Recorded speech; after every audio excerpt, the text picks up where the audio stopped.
नमस्कार। दिन भर की खबरों का हर अपडेट और फॉलोअप लेकर मैं हाजिर हूं आपके साथ वैभव मिश्रा। खबरों की खबर हो या फिर खबरों पर असर, हमारे संवाददाता खबरों के पीछे दौड़ते हैं दिन भर। ग्राउंड जीरो से सीधी खबर बताएंगे हमारे तमाम जनता रिपोर्टर। आखिरकार 3 दिन की जद्दोजहद के बीच में पंजाब को नया कैप्टन मिल चुका है। अब पंजाब के नए मुख्यमंत्री चरणजीत सिंह चन्नी हैं और इसके साथ ही डिप्टी सीएम के तौर पर ओपी सोनी और सुखजिंदर रंधावा है, जिन्होंने आज राजभवन में शपथ ली और उसके बाद सचिवालय में अपना पदभार संभाला। इस मौके पर कांग्रेस के वरिष्ठ नेता राहुल गांधी भी मौजूद रहे। पदभार संभालने के बाद चरणजीत सिंह चन्नी मीडिया से रूबरू हुए। इस दौरान उन्होंने सबसे पहले हाईकमान का और साथ ही पंजाब के प्रभारी हरीश रावत का धन्यवाद किया और साथ ही कहा कि उन्हें धन्यवाद करते हैं कि उन्हें मुख्यमंत्री के पद के योग्य के लिए समझा गया। और इसके साथ ही उन्होंने कहा कि हाईकमान की तरफ से 18 मुद्दे दिए गए हैं जिन पर जल्द काम किया जाएगा और साथ ही पंजाब से भ्रष्टाचार जो है वो जल्द खत्म किया जाएगा। इसके साथ ही उन्होंने कहा कि कांग्रेस पार्टी आम लोगों की पार्टी है। पंजाब में लंबी उठक-पटक के बाद पंजाब के नए सीएम चरणजीत सिंह चन्नी को बनाया गया। उनके साथ 2 डिप्टी सीएम लगाए गए, सुखजिंदर सिंह रंधावा और ओम प्रकाश सोनी, जिनके द्वारा आज शपथ ग्रहण करने के बाद अपने पदों को ग्रहण किया गया। वहीं दूसरी तरफ पंजाब में इस समय खुशी का माहौल है। लगातार कांग्रेसी वर्कर एक दूसरे को मिठाई खिलाकर अपनी खुशी का इजहार कर रहे हैं। बात करें ओम प्रकाश सोनी की तो उनके घर पर भी इस समय खुशी का माहौल है। उनके पारिवारिक मेंबरों को लगातार बधाई दी जा रही है। ढोल नगारे बजाकर अपनी खुशी को इजहार करते हुए जो उनके समर्थक हैं वो दिखाई दिए। आतिशबाजी की गई। उसके बाद उनके पारिवारिक मेंबरों का कहना था कि उन्हें बिल्कुल लास्ट समय में पता लगा कि ओम प्रकाश सोनी को जो है वो डिप्टी सीएम बनाया गया है। खुशी के मारे उनके आंखों में साफ तौर पर देखा जा रहा था। जिस तरह से लगातार समर्थक भारी गिनती पर ओम प्रकाश सोनी के घर पर पहुंच रहे थे और ढोल नगारे बजाकर अपनी खुशी को जाहिर कर रहे थे। पंजाब में कांग्रेस ने सीएम का चेहरा भले ही बदल दिया हो, लेकिन कांग्रेस में जो अंदरूनी कला है वो अभी भी जारी है। दरअसल कांग्रेस नेता सुनील जाखड़ ने हरीश रावत के बयान पर सवाल उठाए हैं, जिसमें हरीश रावत ने कहा था कि नवजोत सिंह सिद्धू की अगुवाई में आगामी विधानसभा चुनाव लड़ा जाएगा। सुनील जाखड़ ने हरीश रावत के बयान पर चौंकाने वाला बताया हरीश रावत के बयान को, और साथ ही कहा कि इससे नए सीएम की जो शक्तियां है वो कमजोर होगी। तो पंजाब कांग्रेस में दोबारा कलह की शुरुआत होती दिख रही है। दरअसल कैप्टन के इस्तीफे और चरणजीत चन्नी के नए सीएम चुने जाने के बाद आलाकमान को उम्मीद थी कि मामला शांत हो गया है, लेकिन सोमवार को ही कांग्रेस नेता सुनील जाखड़ ने एक ट्वीट कर विवादों को हवा दी। जाखड़ ने ट्वीट कर हरीश रावत के पंजाब में अगला चुनाव नवजोत सिंह सिद्धू के नेतृत्व में लड़ने वाले बयान पर सवाल उठाए। उन्होंने कहा कि मुख्यमंत्री के रूप में चरणजीत चन्नी के शपथ ग्रहण के दिन रावत का यह बयान चौंकाने वाला है। यह मुख्यमंत्री के अधिकार को कमजोर करने की संभावना है, साथ ही उनके चयन को भी नकारता है। इसी बीच सुनील जाखड़ के भतीजे अजयवीर जाखड़ ने पंजाब किसान आयोग के पद से इस्तीफा दे दिया। कांग्रेस ने अनुसूचित जाति से आने वाले चरणजीत सिंह चन्नी को पंजाब का नया मुख्यमंत्री बनाया है। वो अनुसूचित जाति से आने वाले पहले मुख्यमंत्री हैं। वहीं विपक्ष को ये मसला बहुत अखर रहा है। दरअसल बीएसपी सुप्रीमो मायावती ने इसे हथकंडा करार दिया है। मायावती ने कहा कि कांग्रेस को अनुसूचित जाति पर भरोसा नहीं है। उन्होंने कहा कि अनुसूचित जाति के लोग कांग्रेस के बहकावे में नहीं आए। वहीं आपको बता दें कि अब देखना होगा कि 2022 का विधानसभा चुनाव कांग्रेस चरणजीत सिंह चन्नी के नेतृत्व में ही लड़ेगी या फिर कोई और चेहरा होगा, ये देखने वाली बात जरूर होगी। दरअसल कोई भी पार्टी हो, सभी अपने दांव चल रहे हैं क्योंकि चुनाव में कुछ ही दिन बचे हैं। ऐसे में सभी को पैठ तो बनानी ही है। तभी तो कांग्रेस भी जहां दलित कार्ड चल रही है तो वहीं विपक्ष को यह अखर रहा है। तभी तो मायावती ने प्रेस कॉन्फ्रेंस की और बोल दिया कि कांग्रेस पर हमला। वहीं अब देखना होगा कि चुनाव में मायावती अकाली किसे सीएम पद के लिए चेहरा बनाती है। चरणजीत सिंह चन्नी के रूप में पंजाब को नया मुख्यमंत्री मिल गया है। मुख्यमंत्री पद की शपथ लेते ही चन्नी विरोधियों के निशाने पर भी आ गए हैं। आपको बता दें कि इन दिनों चरणजीत सिंह चन्नी का टॉस करते हुए एक वीडियो खूब वायरल हो रहा है, जिसे लेकर चन्नी अब हरियाणा के गृह मंत्री अनिल विज के निशाने पर आ गए हैं। गृहमंत्री अनिल विज ने आज पंजाब के नए सीएम को लेकर तंज कसते हुए कहा है कि ये पंजाब कांग्रेस का अपना फैसला है कि उन्हें अपनी गाड़ी में कौन सा इंजन लगाना है, लेकिन अगर इंजन एक एक कदम टॉस करके चलेगा तो आने वाले दिनों में पंजाब का क्या हाल होगा, इसका अंदाजा लगाया जा सकता है। पहाड़ों की रानी शिमला में गांधी परिवार अब एकजुट हो गया है। दरअसल शनिवार से ही इनका आना शुरू था। सबसे पहले प्रियंका वाड्रा अपने बच्चों के साथ अपने घर पर, छराबड़ा स्थित अपने घर पर पहुंची, लेकिन उसके बाद रॉबर्ट वाड्रा भी उनके साथ पहुंचे और आज सोनिया गांधी शिमला पहुंची हैं और उनके कुछ ही घंटों के बाद अब राहुल गांधी भी शिमला पहुंच गए हैं। दरअसल पंजाब में मचे सियासी घमासान को शांत करने के बाद अब राहुल गांधी भी यहां पहुंच गए हैं और पूरा गांधी परिवार, ये पहला मौका है जब शिमला में सब एक साथ एक छत के नीचे हैं और सुकून की तलाश में यहां पहुंचे हैं। ऐसे में प्राकृतिक सौंदर्य को निहारने की पूरी तैयारी पहले से ही की गई थी। इसी कारण से इसी दिन को यहां पर चुना गया है, क्योंकि मॉनसून का सीजन है और ऐसे में पहाड़ों की सुंदरता इन दिनों और बढ़ जाती है। यही नहीं, इस पूरे अपने दौरे को बेहद निजी बताया गया है और इसके साथ ही कड़े सुरक्षा के इंतजामात प्रियंका के घर के आसपास भी रखे गए हैं। इसके साथ ही ये भी माना जा रहा है कि इस पूरे दौरे के दौरान गांधी परिवार किसी कांग्रेसी नेता से नहीं मिलेगा। इनकम टैक्स डिपार्टमेंट की 4 दिन की रेड के बाद अभिनेता सोनू सूद की सफाई पहली बार सोशल मीडिया पर सामने आई। सोनू सूद ने पोस्ट कर लिखा कि सख्त राहों में भी सफर आसान लगता है, हर हिंदुस्तानी की दुआओं का असर लगता है। वहीं आपको बता दें कि सोनू सूद और उनके सहयोगियों पर 20 करोड़ की चोरी का आरोप है। साथ ही सोनू सूद पर विदेशों से चंदा जुटाने के FCPRA के उल्लंघन करने का भी आरोप लगाया गया है। इनकम टैक्स डिपार्टमेंट की 4 दिन तक चली रेड के बाद पहली बार अभिनेता सोनू सूद की सफाई सोशल मीडिया पर सामने आई है। वहीं आपको बता दें कि सोनू सूद ने ट्वीट में लिखा कि हर बार आपको अपनी तरह की स्टोरी नहीं बतानी पड़ती है, वक्त बताएगा।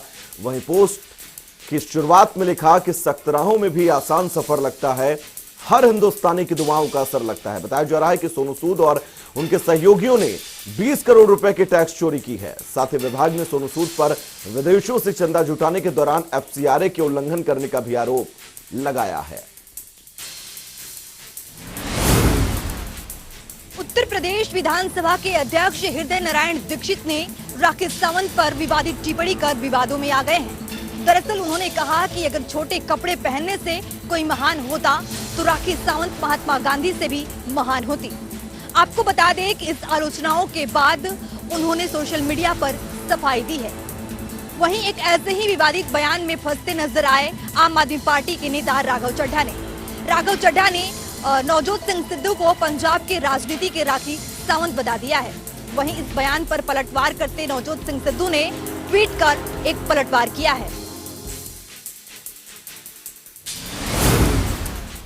पश्चिम बंगाल की राजधानी कोलकाता में भारी बारिश से जनजीवन बुरी तरह से अस्त व्यस्त हो गया है। शहर में 100 मिलीमीटर से ज्यादा बारिश दर्ज की गई है, जिससे कई निचले इलाकों में जल भराव हो गया है। मौसम विभाग के आंकड़ों की बात करें तो कोलकाता में सोमवार सुबह तक 142 मिलीमीटर बारिश दर्ज की गई है, जो पश्चिम बंगाल में अब तक का सबसे ज्यादा रिकॉर्ड है। वहीं मौसम विभाग ने अगले 2 दिन तक भारी बारिश का पूर्वानुमान जताया है। जहां कोरोना केसेस कम होने लगे थे, वहां उसी बीच डेंगू ने लोगों के बीच में अपना पैर पसारना शुरू कर दिया है। आपको बता दें कि पूरे भारत में डेंगू काफी फैलता जा रहा है, जिससे लोगों की मौतें हो रही है। वही आपको बता दें कि डेंगू का एक नया स्ट्रेन सामने आया है, सीरोटाइप 2, जिसको लेकर सरकार ने अलर्ट जारी किया हुआ है। फिरोजाबाद और मथुरा के बाद अब आगरा में भी डेंगू और वायरल बुखार के मामले लगातार बढ़ते दिखाई दे रहे हैं। पिछले 3 दिनों के अंदर 8 लोगों की मौत हो चुकी है, तो वहीं 67 मरीज डेंगू की पुष्टि हुई है। आप देख रहे हैं हम यहाँ पर जिला हॉस्पिटल में है, तो आरोग्य विभाग है और लगातार ये पूरी लंबी कतार है।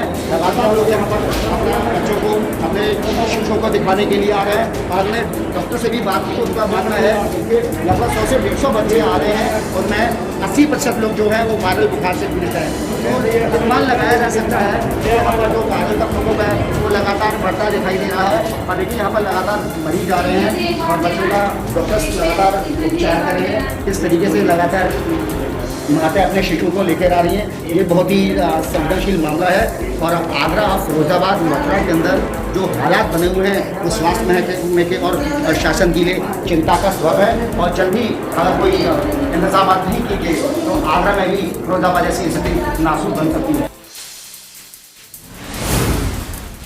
महाराष्ट्र में कोरोना वेरिएंट डेल्टा 4 के वजह से एक तीसरी लहर का खतरा बढ़ गया है।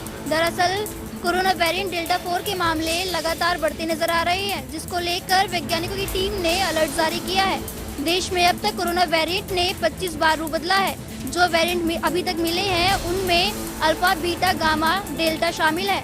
आपको बता दें, वेरिएंट न सिर्फ दोबारा संक्रमित कर सकता है बल्कि ये वैक्सीनेशन के बाद भी संक्रमित करने की क्षमता रखता है। कोरोना वेरिएंट डेल्टा 4 की वजह से तीसरी लहर का खतरा बढ़ गया है। दरअसल डेल्टा 4 वेरिएंट काफी तेजी से फैल रहा है, जिसको लेकर वैज्ञानिकों की टीम ने अलर्ट जारी किया है। भारत में अब तक कोरोना वेरिएंट ने 25 बार अपना रूप बदला है। अब तक जो वेरिएंट मिले हैं उनमें डेल्टा, अल्फा, गामा, बीटा शामिल हैं। ये वेरिएंट मरीज को न सिर्फ दोबारा संक्रमित कर सकते हैं बल्कि वैक्सीन लगने के बाद भी मरीज को संक्रमित करने की क्षमता रखते हैं। शाहरुख खान ने अपने घर विराजमान भगवान गणेश की तस्वीर सोशल मीडिया पर शेयर की। सोशल मीडिया पर फोटो शेयर करते ही मुस्लिम कट्टरपंथियों ने एक्टर को ट्रोल करना शुरू कर दिया और साथ ही इस्लाम की शिक्षा भी देने लगे। एक ट्रोलर ने तो यहाँ तक कहा कि आप हमारे रोल मॉडल हैं, फिर ऐसा क्यों कर रहे हो। इससे पहले सारा अली खान ने भी गणपति के सामने हाथ जोड़कर फोटो पोस्ट की थी, तब वह कट्टरपंथियों के निशाने पर आ गई थी। रूस की पम यूनिवर्सिटी में गोलीबारी का मामला सामने आया है। सोमवार की सुबह इस घटना को अंजाम दिया गया, जिसके बाद एरिया में हाई अलर्ट जारी कर दिया गया है। बताया जा रहा है कि यूनिवर्सिटी के ही एक छात्र ने कैंपस में गोलीबारी शुरू कर दी, जिसका वीडियो भी वायरल हो रहा है। और छात्रों ने दूसरी मंजिल से छलांग लगानी शुरू कर दी, जिसमें वहां से गिरकर उन्हें चोट भी लगी। विराट कोहली ने कुछ दिनों पहले T20 विश्व कप 2021 के बाद अंतर्राष्ट्रीय क्रिकेट के इस सबसे छोटे फॉर्मेट से इंडियन टीम की कप्तानी छोड़ने का ऐलान किया था। कोहली अब IPL की सबसे चर्चित टीम रॉयल चैलेंजर्स बेंगलोर की कमान भी छोड़ने जा रहे हैं। रॉयल चैलेंजर्स बेंगलोर ने इस बात की घोषणा 19 सितंबर को अपने ऑफिशियल ट्विटर अकाउंट पे एक वीडियो जारी करके दी। इस वीडियो में विराट कोहली ने साफ कर दिया है कि वो अपने आखिरी दम तक RCB के साथ ही खेलेंगे। कोरोना के चलते प्रदेश सरकार ने सभी स्कूल बंद कर दिए थे और अब चरणबद्ध तरीके से स्कूलों को खोला जा रहा है। पहले 9वीं से 12वीं कक्षा के स्कूल खोले गए, उसके बाद 6ठी से 8वीं कक्षा तक के खोले गए। आज प्राइमरी स्कूल खोले गए हैं, 1ली से 3वीं तक के कक्षा के आज स्कूल खोल दिए गए हैं। मैं आपको बता दूं कि साइबर सिटी गुरुग्राम में आज स्कूलों में बच्चे जरूर गए थे, लेकिन कहीं ना कहीं बच्चों की जो संख्या है वो कम रही। वहीं स्कूलों ने भी छोटे बच्चों के लिए कोरोना के नियमों को देखते हुए पुख्ता इंतजाम किए थे। गेट पर भी सैनिटाइजर का इंतजाम था और साथ ही साथ तमाम बच्चे मास्क लगाकर स्कूल पहुंच रहे थे। ऐसे में स्कूल प्रबंधन ने, आपको बता दें कि सख्त तौर पर जो टीचर थे उनको दिशा निर्देश दिए गए थे कि स्कूल खुलने के बाद जो छोटे बच्चे आज कक्षा में पहुंचे हैं उनके लिए खास तौर पर कोरोना की जो गाइडलाइन है वो फॉलो हो, उसके लिए उनको ट्रेनिंग भी दी गई थी। अब ऐसे में देखना होगा, 1ली से 12वीं कक्षा तक के अब स्कूल खोल दिए गए हैं, जहां बच्चों को पढ़ाई में काफ़ी दिक्कत आ रही थी, ऑनलाइन बच्चे पढ़ रहे थे, तो ऐसे में ऑफलाइन अब क्लासेस शुरू हुई हैं, तो कहीं ना कहीं तमाम जो बच्चे हैं, जो छात्र हैं, उनको फायदा जरूर होगा।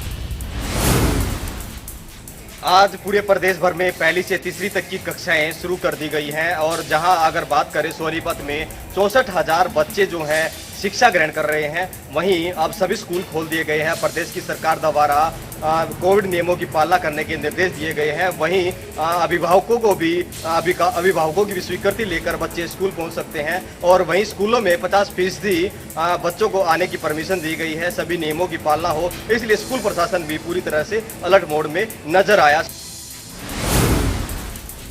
आर्मी भर्ती को लेकर एक बार फिर युवा रोड पर उतर आए हैं और लगातार 5वीं बार ये भर्ती रद्द हो गई है। 2018 से लेकर 2021 तक 5 बार भर्ती को रद्द कर दिया गया है। सबसे पहले 2019 में लोकसभा का चुनाव के कारण इस भर्ती को रद्द कर दिया गया था। उसके बाद जो है कोरोना की पहली लहर आने के बाद इस भर्ती को रद्द कर दिया गया और दूसरी बार जो है दूसरी लहर आने के बाद भर्ती को रद्द कर दिया गया। लगातार 5 बार भर्ती को रद्द करने के बाद युवाओं का रोष देखने को मिल रहा है और आज सैकड़ों की संख्या में युवा राजीव गांधी स्टेडियम में इकट्ठा हुए और प्रदर्शन करते हुए लघु सचिवालय पहुंचे हैं। लघु सचिवालय में जिला उपायुक्त के नाम ज्ञापन सौंपा है और मांग कर रहे हैं कि भर्ती की तारीख तय की जाए ताकि इनकी उम्र ना निकले। युवाओं का कहना है कि एक भर्ती की तैयारी के लिए सैकड़ों रुपए खर्च करने पड़ते हैं जो कि उनके परिवार जो है नहीं वहन कर सकते, इसीलिए उनमें रोष है। और कुछ युवाओं का कहना है कि उनकी उम्र जो है निकली जा रही है और ओवरेज होने वाले हैं, तो ऐसे में वो आगे भर्ती जो है नहीं देख सकते। इसको लेकर आज उन्होंने प्रदर्शन किया और जिला उपायुक्त के नाम जो है ज्ञापन सौंपकर मांग की कि वो जल्द से जल्द इनकी भर्ती की तारीख निश्चित की जाए। देश की मंडियों से व्यापारी भाग रहे हैं, उसके कारण जहां एक और आरती वर्ग चिंतित है, वहीं इसका खामियाजा जो कहीं ना कहीं यहाँ के बागवानों को भी पड़ रहा है। क्योंकि अगर आरती का पैसा लेके व्यापारी भागते तो आरती भी आगे जो यहाँ के जो स्थानीय बागवान है उन्हें समय पे जो है उनके सेब की फसल की रकम चुकता नहीं कर पाते हैं। तो ऐसे में सरकार का भी जो है कहीं ना कहीं दायित्व बनता है कि जो जितने भी जो यहाँ पे व्यापारी आए हैं उनका जो है प्रॉपर तरीके से रजिस्ट्रेशन करे और एक ऐसी नीति बनाए कि ताकि जो है अगर कोई जो आड़ती यहाँ से भाग भी जाता है तो उसकी भरपाई कहीं ना कहीं आड़तियों का जो बागवान है इनको उसका जो है मुआवजे के तौर पे भी रकम मिल सके। गुरुवार देर शाही समालखा के चुलकाना रोड पर 2 व्यापारियों पर बदमाशों द्वारा गोलियां चलाई गई थी, जिसको लेकर पूरा शहर दहशत में था। पुलिस के आला अधिकारियों ने आसपास के सभी सीसीटीवी कैमरा फुटेज वगैरह चेक किया, जिनमें पुलिस के आला अधिकारियों ने बदमाशों पर 50,000 का इनाम भी रखा था। पुलिस को आज बड़ी सफलता मिली है, जिसमें गोली चलाने वाले बदमाशों में लगभग 8 बदमाश पुलिस ने पकड़े हैं। एएसपी पूजा वशिष्ठ द्वारा समालखा थाना में प्रेस कॉन्फ्रेंस की गई और सभी 8 बदमाशों को मीडिया के सामने पेश किया गया। पुलिस ने सभी बदमाशों से असला भी बरामद किया गया। आपको बता दें कि लगभग सभी बदमाश 18 से 20 साल की नई उम्र के बताए जा रहे हैं। अब पुलिस आगे की कार्रवाई जारी रखेगी। इसमें हम राष्ट्रीय राजमार्ग 5 दीव के नजदीक मसियाना में है, जहां पर थोड़ी ही देर पहले 4 मंजिला इमारत गिरी है और इस इमारत में मजदूरों के फंसे होने की आशंका जताई जा रही है। सुबह के समय ये हादसा हुआ है। इसमें सेब की पेटियां रखी थी। सेब का सीजन इन दिनों जोरों पर है। आइए आपको तस्वीरों के माध्यम से दिखाने की कोशिश करेंगे। आप देखें ये तस्वीरें, 4 मंजिला ये यहाँ पर इमारत थी और सुबह अचानक से ये इमारत यहाँ पर गिरी है। एकाएक इसमें मजदूर थे, सेब की पेटियों को ढो रहे थे, सेब की लोडिंग इसमें हो रही थी कि अचानक से ये इमारत खिसकना शुरू हुई और ताश के पत्तों की तरह ये इमारत ढह गई है। उसके बाद जो है इसकी सूचना प्रशासन को दी गई है और प्रशासन के आला अधिकारी जो है वो मौके पर आए हैं और वो तहकीकात में जुट गए हैं।